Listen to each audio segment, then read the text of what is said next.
All right, children, it is I, the legendary mother of the house of rambling. How do you do? I know the car is probably super loud right now. I gotta have the windows down, dollars. It's a nice, cool 86 degrees. You know, real cool. This young man got a hoodie on. Like, it's cool. Oh, that's not a hoodie. He just got a shirt on his head. Either way, it is a nice, comfortable, tropical day. And so I can come out here to the car and give y'all pose. You remember on the Cosby Show, rest in peace, when they had little Olivia doing Vogue moves? She was, bless her heart. Anyway, girl, so pose. First of all, when I first heard of pose, I said, we are gonna let white men give us Paris is Burning all over again. We're gonna do that. But then I got hype about it because Paris is Burning is my favorite. It's my favorite.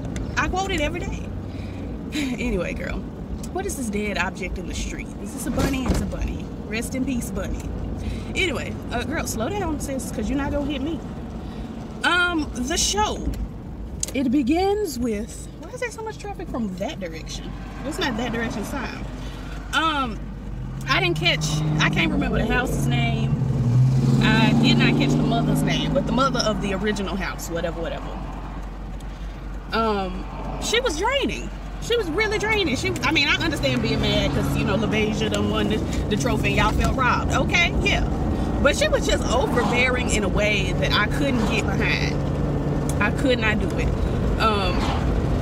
And so, at this point, we hadn't heard her name, I don't think. But Blanca is like, well, listen, we need to all come together as a house, walk as a house, and walk royalty. Now, this is 1987, I forgot to mention. So we're going to all come together as a house, we're going to walk royalty. The mother is like, that's not, we're not gonna have all that. But what we need to do is all come together as a house and walk royalty. And I'm just saying, like, then she just said that. Then she had just done said that, like, well, and so Blanca was like, girl, I just had done said that.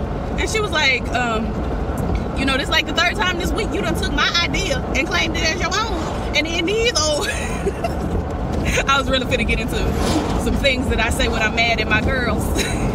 I'll be so pissed at the girls. I'll be like, you old raggedy one-eyed queen. Yeah, but anyway. But she was like, these old raggedy one-eyed queens. They over here, you know, giving you an amen when it was my idea.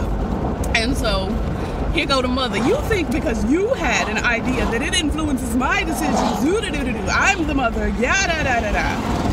And I'm just like, girl, but she did influence your idea. She said it, and then you said it. And you didn't say, oh, girl, I had already thought of that. Or nothing. You just said it right after she said it. So, I lost. Anyway, girl, so after mother has had this grand idea of walking royalty. I'm sorry, I trailed off. Of walking royalty. Let me let these windows up, honey. I'm on the freeway. I could have took the street, but I didn't. Anyway, so mother has had this grandiose idea of walking royalty all by herself, and so she took it upon herself. Well, I don't know whose idea it was, but they took it upon themselves, the whole house. They went to the museum, and when they walked in the museum, I'm like, oh, okay, we're just gonna study up, see what's going on. Then I saw the outfits, and I said, I turned to my mama and said, they finna boost these outfits out the museum. How? And my mama, who was alive in 87, said, well, you know, everything wasn't as secure in the day. And I'm like, they had security cameras in 87 now. Fool me once, shame on me. Don't record me stealing, shame on you. They had security cameras, especially at a museum. And why didn't they, see, I don't know nothing about going to a museum and being able to touch the garments, sit on the garments, be all up close and personal with the garments. Every museum I've been to, except for Madame Tussauds, every single one, and even at Madam's, they got a rope. Every museum I've been to, when they have a priceless artifact or even a not priceless artifact, they have it in a case, a clear case. I went to the Civil Rights Museum last year, maybe year before. Was the last time I went. I try to go every couple of years because there's so much to learn in there, honey. They update the museum. Anyway, but you can go in there and you can see stuff that didn't even belong to the actual civil rights activists, or even there's an exhibit across the street where they got a whole section dedicated to not Lee Harvey Oswald, James Earl Lee, that shot Martin Luther King. Maybe did, maybe didn't. I'm not gonna get into that with y'all. They got a whole section in the Civil Rights Museum dedicated to him. Not dedicated to Martin Luther King, dedicated to him. I hate it. I hate it so much. But anyway, there's some of his artifacts, the gun and his entire bedroom, you know, his setup, his bedroom, his bathroom. You can look at it, but you can't go in there and sit on the toilet. And my point is, I don't understand how they were able to get in there. The mama was sitting on the, actually I do need to go this way. The mama was sitting on the throne. It was just a lot going on, and I'm like, I don't get it. Let me let these windows down for this thing over here. I'm gonna have to holler.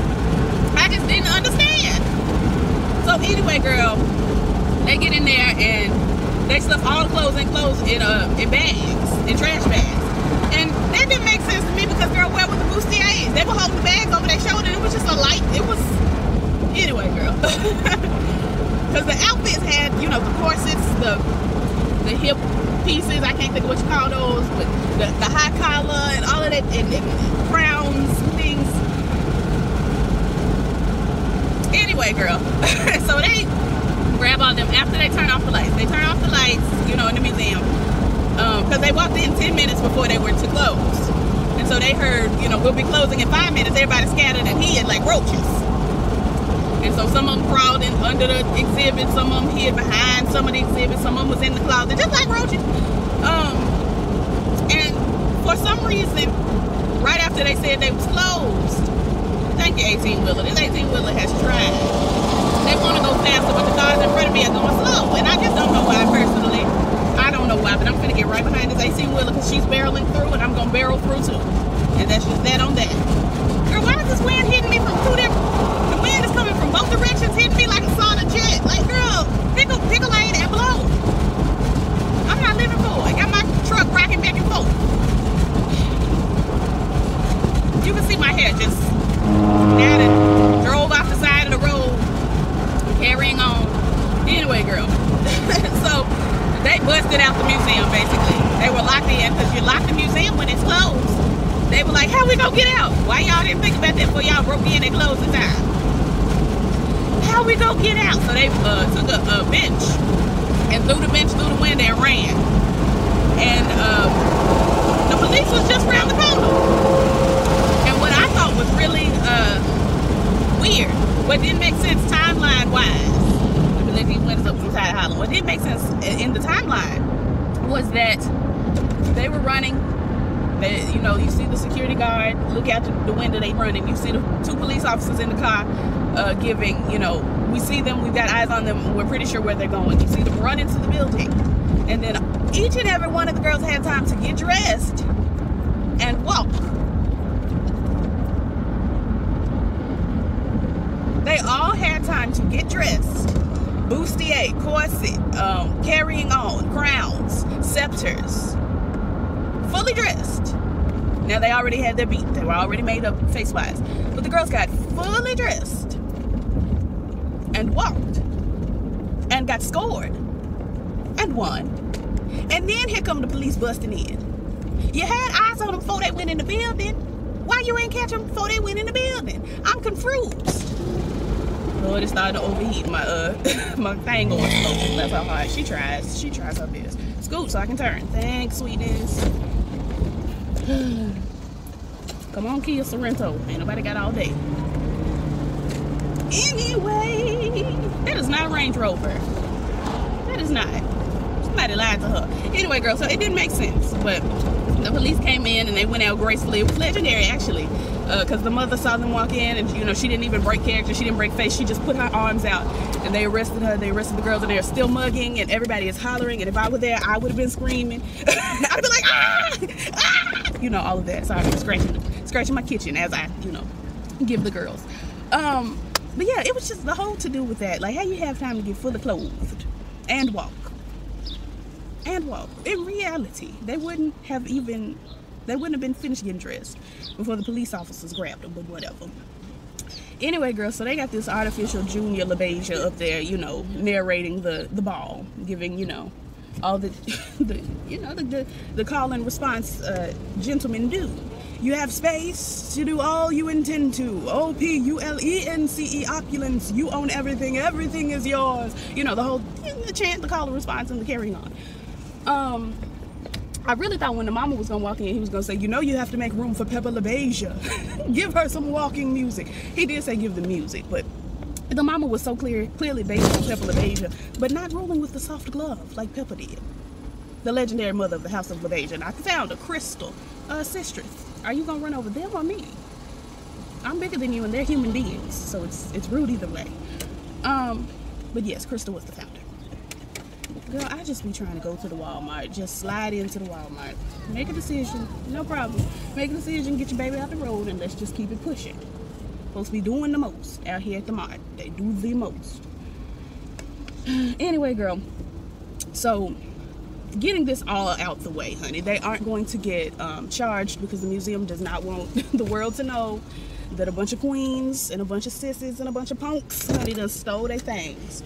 So, you know, they off the hook. And I'm like, you know, the police could have just pressed the charges. Like, for making them have to go on a chase. They can.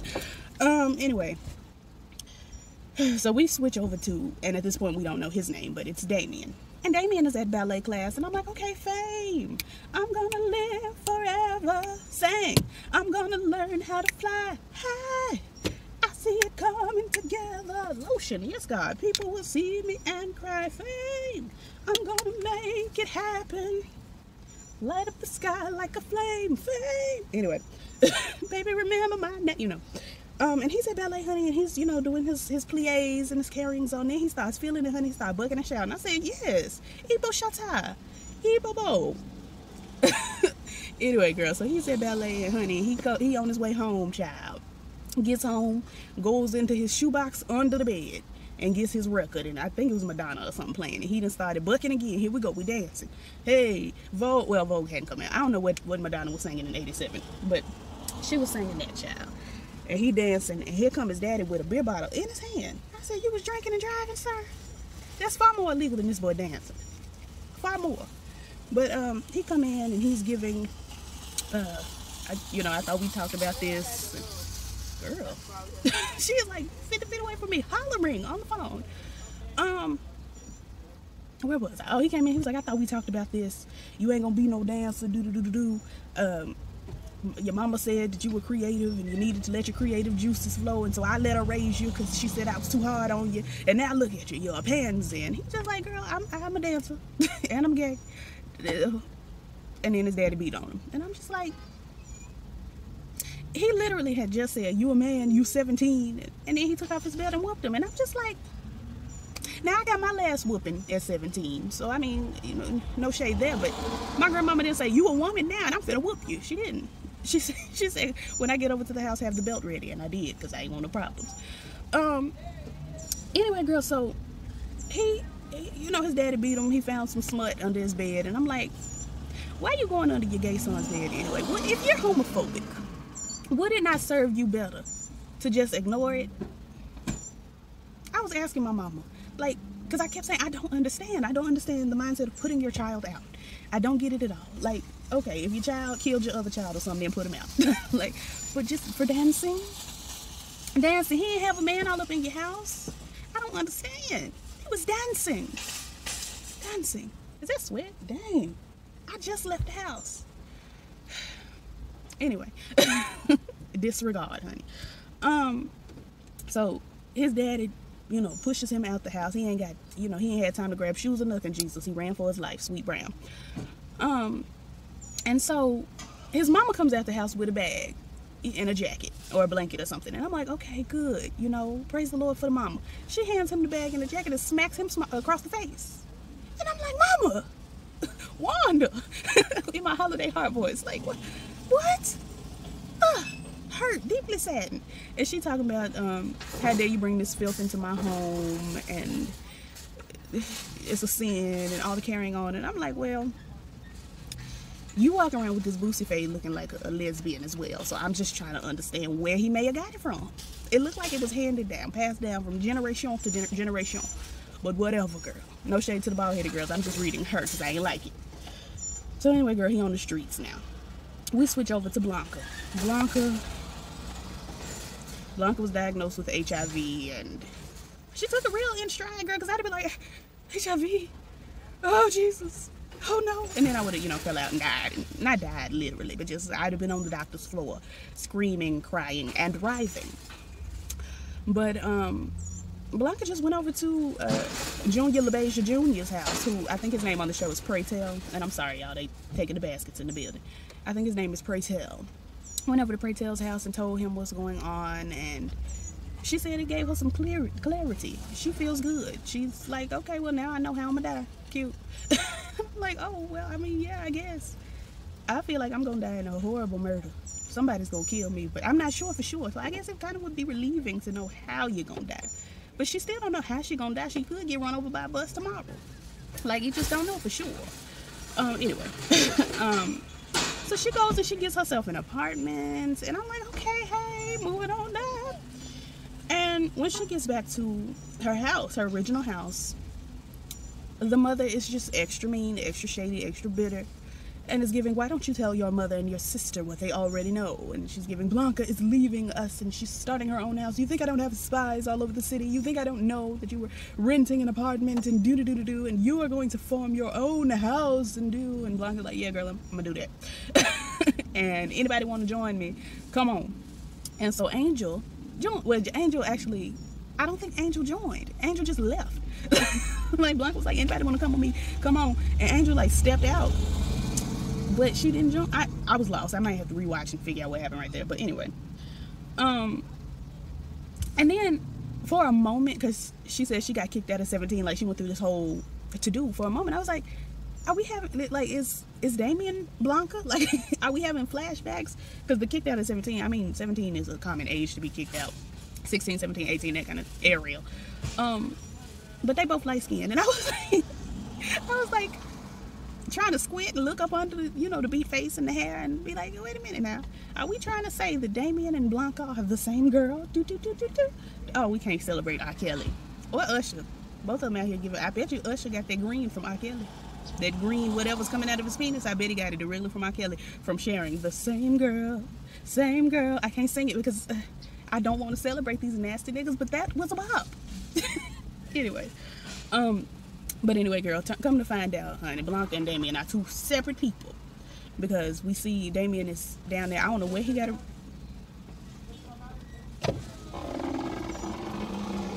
Some nigga out here selling things. Can't do it. Where was I, girl? So, Damien, I don't know where he got a radio from, honey, but he got his radio on his tape. Maybe it was in his backpack. And he out here dancing for his life, honey. Lip-syncing for his life. Dancing. And Blanca walks up on him and is giving, hey, how's it going? You got moves. Have you ever, you know, thought about joining a house, going to a ball, do-do-do-do-do? And he tells her that he's not like her. And I'm like, in what way? How so? Because, I mean, maybe you're not a trans woman, but you black, you queer, you in New York. It sounds pretty similar to me. It sounds very similar. Black alone is enough for us all to, to just have the same experiences at some point in time. But anyway, where was I? So she takes him to a ball. And, you know, his eyes are open. He's shook. He's just, oh my goodness, I can't believe, look at the gays and how they twirl. And she just tells him, you know, I'm willing to be your mother. I'll be your house mother. You can stay with me. And carry on, get yourself on your feet and all of that. It'll be great. And she feeds him. And she gives him her address and goes on about her day. And I'm like, why she ain't give him his number? But then I remember cell phones are only for the rich and famous in 87. And I was asking my mama, did they have cell phones in 87? Like, I know they had, like, car phones and that kind of thing. But did they have cellular devices that were unhinged? But we'll get there. What was I finna say, girl? Anyway, we moving on. Evan Peters. I Facebooked early yesterday, before the show came on. Evan Peters really don't have to be on this show. He don't have to be on everything Ryan Murphy puts out. He don't. Like, it's just not necessary. It's not necessary. Anyway, girl, so Evan Peters, he driving and he picks up Angel. And they go on to the hotel room. She used to just getting it done in the back seat. So she's like, oh, this is fancy. Look at this. This is nice. And then he tells her to take off her skirt, take off her drawers. And you know, when you ain't had your surgery, there are things just hanging around. And so it just swung on out. He was just like, oh, okay, well, no. All right. Anyway, and she tells him, take off your clothes. He takes off his clothes. They lay there. And she's like, you just want to lay here? I mean, I charge by the hour either way, but oh, my phone's been overheat. How rude. But she's like, let me take off the case. I charge either way. So, sorry, y'all. I'm trying to get the case. Okay. Girl, record, sis. What are you doing? Okay, it did record, but this is why I can't do my lives or nothing, because I can't be on here long without the thing overheating. So I'm trying to hurry up.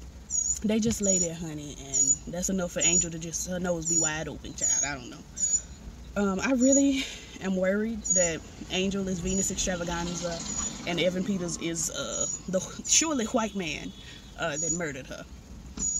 I'm really worried about that, but we're gonna move on. They kiss at the end of the date, and then he brushed his teeth like 50,000 times, and I'm just like, it's too much. Lord, the phone says it's getting warm. Girl, you've been warm. Anyway, I just really don't want to talk about Trump, but they work for Trump. I just really don't see the need to talk about it, but whatever. Angel pops down to the Trump Tower and sees Evan Peters, I forgot his name, and he's like, girl, what are you doing here? I got a whole family. Cut it out. And he shook. And so, girl, we at one point in time, honey, we're at Venus Extravaganza. I can't talk. Venus Extravaganza's pier.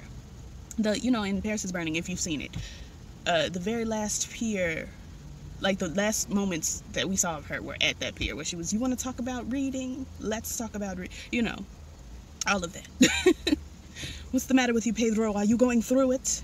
And all the carrying on. You went back to being a man? All of that. All of that. Rest in peace, Venus. One of my faves. And honey, they're at the Vogue, back at the ball and everything. And then we have Freddie and Kim Pendavis realness. You have, the queens and the one with his arms up. And I thought somebody was going to say, why y'all gagging so? But they didn't. But it was very much Freddie and Kim Pendavis. Angel got booed off the stage, honey. She was wearing chiffon. She was wearing a nightgown. Your white tee-well to me looks like a nightgown. Andre 3000 in the Walk It Out remix. But she was supposed to be wearing, glamour, and she was wearing not as glamorous. And so she got chopped. And then she joined Blanca's house. Pepper LaBeija, the mother, who reminds me a lot of Pepper LaBeija, but with a hard glove and not a soft glove. The original mother of the original house that I really just, I can't believe I didn't write down the name. It was something like Common. Anyway, she comes at, they challenge, and that's when you see Kim and Freddie Pendavis realness. Well, no, she doesn't challenge. Blanca challenges her. So that house against the house of Evangelista. And they dance, they battle, and the house of Evangelista loses, but they gain a new son, Lil Poppy. Just like, what's Lil Poppy? Okay, all right. And I forgot to mention the dance academy. Blanca took her son, Damon, down to, I really did think they were the same girl for a minute, down to the dance school. We gonna, sign you up for school. He didn't turn in his application. He missed his deadline. So Blanca had to go up there with her purse, honey, and her house coat, basically, all clenched together and be like, listen, the boy has talent. He's this, he's that, he's wonderful. And the headmaster, whatever, she's like, okay, well, who are you? I'm his mother. And then all of a sudden he has an audition. So he gets out there. He nervous at first, honey, but he dancing. He want to dance with somebody who loves him. He was dancing to Whitney's I Want to Dance with Somebody. So he gets out there. He a little shook at first. And what I liked about the headmaster, and I hope we see a lot more of her, is that he gets out there and he's shook, and she tells him smile, and I'm like, oh, well, she wants him to win. I love it. I love it. So he dances and carries on, and he does, interesting things. He jumps on the table, he grabbed this white man, and like, he was doing a lot. And at the end, he just kind of went to the I want to say the balance beam, honey. You could tell I wasn't in ballet. I did gymnastics for a moment, but the beam, honey, where the ballet girls put their feet and stretch and plie over there. He went back to that beam, and he started crying. And the headmaster, who looked like Cheryl Lee Ralph, went back there and just put a hand on his back, and he turns and he hugging her, and we just all crying. I'm crying. It was just a lot. It was so beautiful. It was emotional, and he got in, and we're excited. And that's where I'm gonna cut it off, because girl, this phone is trying me. But yeah, that's that on that. And I'm going to upload this video and see y'all in the next one. Like, comment, subscribe, all the things the YouTube is saying. I will see you in the next one. Peace.